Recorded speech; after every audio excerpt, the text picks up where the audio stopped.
L'objectif de ce cours est d'appliquer la deuxième loi de Newton aux satellites pour prévoir leur mouvement.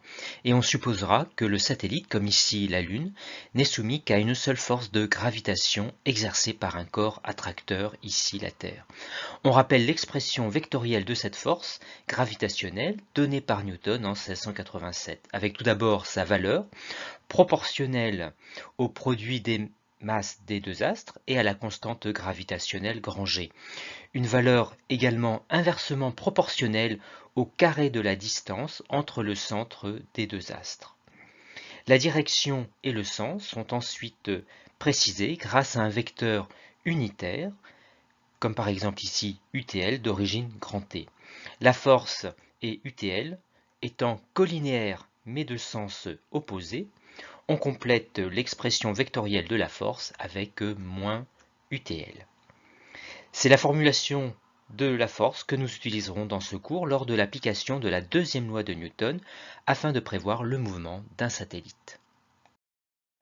Mais avant Newton, Kepler a énoncé entre 1609 et 1619 trois lois empiriques, c'est-à-dire non démontrées, décrivant le mouvement des planètes du système solaire. La première, dite loi des orbites, précise que la trajectoire du centre d'une planète est une ellipse dont l'un des foyers est le centre du Soleil. Un point mathématique sur ce qu'est une ellipse avec la méthode du jardinier, qui pour délimiter un parterre de fleurs plante deux piquets en F1 et F2, ici en vue de dessus, et entre lesquels il tend une corde. L'ellipse est alors le lieu des points grand M, tels que la corde reste tendue. F1 et F2 sont appelés les foyers de l'ellipse, alignés sur le grand axe de celle-ci, caractérisé par petit a, qui est la longueur du demi-grand axe. La Terre décrit donc une ellipse dont le Soleil est l'un des foyers. La manière dont la Terre se déplace sur l'orbite elliptique est décrite par la deuxième loi de Kepler, dite loi des airs. Le segment ST, qui relie le centre du Soleil et le centre de la Terre, ici représenté à deux moments différents, balaie la même surface pendant la même durée ΔT. La conséquence est que pendant la même durée ΔT, la Terre parcourt une plus grande distance quand elle est proche du Soleil que quand elle en est éloignée. La Terre est donc plus rapide quand elle est proche du Soleil que quand elle en est éloignée. Même si la vitesse d'une planète n'est pas la même sur sa trajectoire, sa révolution autour du Soleil est périodique. Et la troisième loi de Kepler, dite loi des périodes, précise que quelle que soit la planète du système solaire, avec ses propres valeurs de période et de demi-grand axe petit a, le rapport t carré sur a au cube calculé pour chaque planète redonne la même valeur à chaque fois. Ce rapport est donc une constante, ce qui veut dire que t carré et a au cube sont proportionnels. Et la conséquence en est que plus la planète est éloignée du Soleil, plus elle met de temps à en faire le tour. Comme ici Mars, parce qu'elle gravite plus loin du Soleil que la Terre, met donc plus de temps à en faire le tour. L'objectif de la suite va consister à démontrer la troisième loi de Kepler grâce aux lois de Newton, et ceci dans l'approximation d'une trajectoire circulaire. Ce qui est pratiquement le cas dans la réalité, le cercle étant en fait un cas particulier d'ellipse dont les deux foyers sont confondus en un point, le centre du cercle, et le demi-grand axe devenant le rayon de ce cercle. Mais avant de faire cette démonstration, introduisons un repère d'étude qui va faciliter la démonstration, le repère de Fresnel. Considérons un point P, mobile, en mouvement circulaire, autour d'un point S. Le repère de Fresnel a la particularité d'être un repère mobile car son origine est le point P en mouvement. Ces vecteurs unitaires n et t sont tels qu'à chaque instant, n est radial, c'est-à-dire parallèle au rayon, et centripète, c'est-à-dire pointant vers le centre de la trajectoire grand S. Le vecteur t est quant à lui à chaque instant tangent à la trajectoire et dans le sens du mouvement. Comme pour tout mouvement, le vecteur vitesse du point P est tangent à la trajectoire dans le sens du mouvement et donc à la même direction et le même sens que le vecteur t.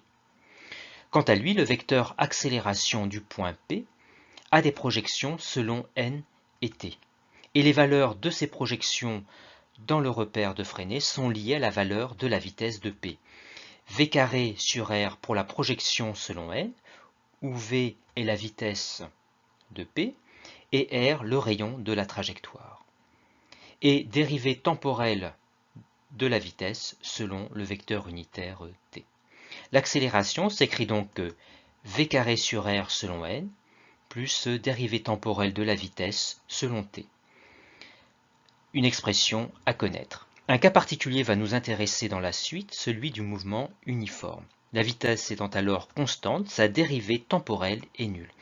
L'accélération est alors purement radiale et centripète comme le vecteur unitaire n. Nous allons pouvoir maintenant démontrer la troisième loi de Kepler grâce aux lois de Newton. Le système est ici la Terre, assimilée au point P, et étudié dans le référentiel héliocentrique, c'est-à-dire centré sur le Soleil et considéré galiléen. Et comme l'étude se fait dans l'approximation d'une trajectoire circulaire, le repère d'étude sera bien sûr le repère mobile de Fresnel d'origine P, qu'on rajoute sur le schéma.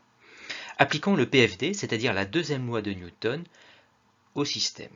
La somme des forces extérieures se résume ici à la seule force gravitationnelle exercée par le Soleil sur la Terre qu'on représente sur le schéma, et qui est égale à MA en précisant en indice le point concerné, ici P.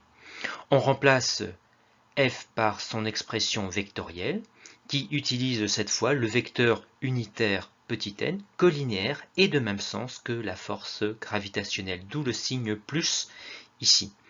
On simplifie les deux membres par MP et on obtient l'expression de AP qui montre que AP est collinéaire et de même sens que le vecteur unitaire n, c'est-à-dire que AP est radial et centripète. Or, pour tout mouvement circulaire, cette accélération s'écrit de manière générale ainsi comme on l'a vu avant. Ces deux expressions sont à rapprocher car elles désignent la même accélération, et cela en identifiant chaque projection entre elles. Et on voit tout de suite que l'absence de projection selon t ici entraîne là que la dérivée temporelle de la vitesse est nulle, c'est-à-dire que la vitesse est une constante. Une constante qu'on va pouvoir identifier en égalant la projection selon n dans les deux expressions. On isole dans un premier temps v carré en multipliant par r des deux côtés et on prend la racine carrée de l'expression, soit une vitesse égale à la racine carrée de g fois la masse du Soleil divisé par le rayon de la trajectoire. Dans l'approximation d'une trajectoire circulaire, la Terre parcourt donc sa trajectoire avec cette vitesse constante. Son mouvement est donc périodique de période grand T. Et pour lier vitesse et période, on s'intéresse à la distance parcourue pendant une période, c'est-à-dire un périmètre de πr. On en déduit que la vitesse est égale à 2πr sur t, égale aussi à l'expression établie précédemment. On élève les deux membres de l'égalité au carré pour s'affranchir de la racine carrée, et on peut alors enfin, pour retrouver la troisième loi de Kepler, isoler le rapport t carré sur r au cube qui est égal à 4π carré sur g fois la masse du Soleil.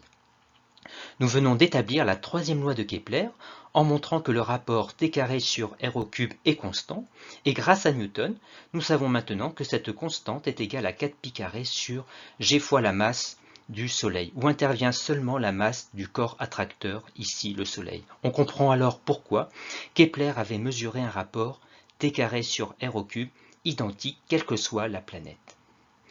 La troisième loi de Kepler est très intéressante car elle permet de déterminer indirectement la masse du corps attracteur sans rien connaître de lui, mais uniquement grâce aux informations sur un de ses satellites.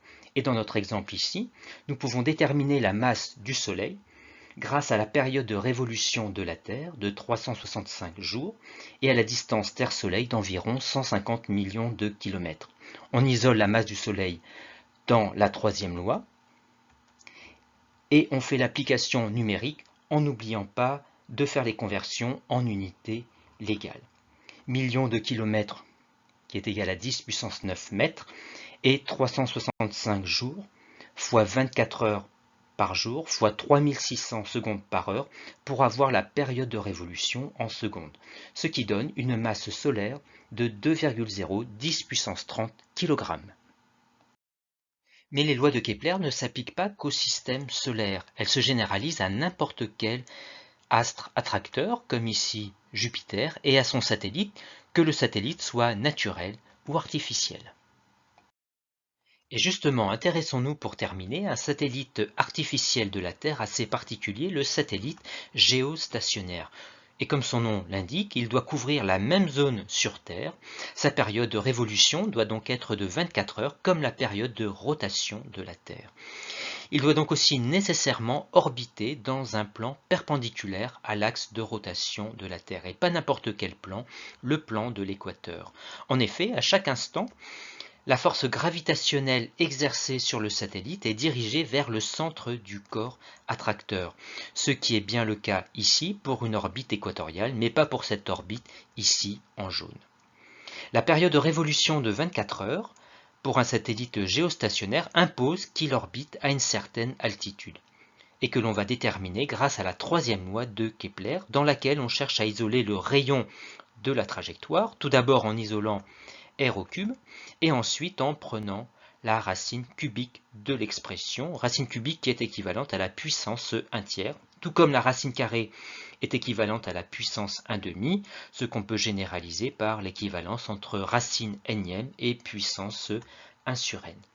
On fait l'application numérique du rayon de la trajectoire en n'oubliant pas de convertir 24 heures en secondes, soit un rayon de 4,23 10 puissance 4 km.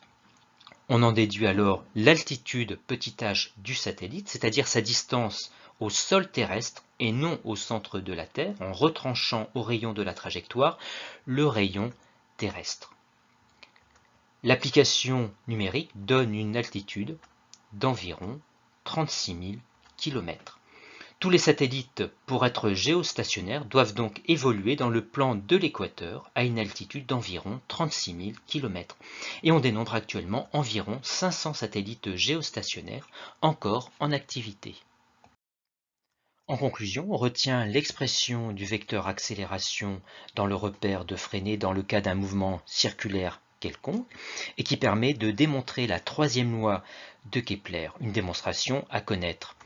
Tout d'abord en écrivant l'expression de la force gravitationnelle dans le repère de Freinet, en appliquant ensuite le principe fondamental de la dynamique pour en déduire l'expression de la vitesse, et enfin en égalant cette expression de vitesse avec 2 pierres sur la période qui permettra alors d'isoler le rapport t carré sur r au cube et retrouver la troisième loi de Kepler. Savoir établir, mais aussi connaître l'intérêt de la troisième loi de Kepler, à savoir déterminer la masse du corps attracteur.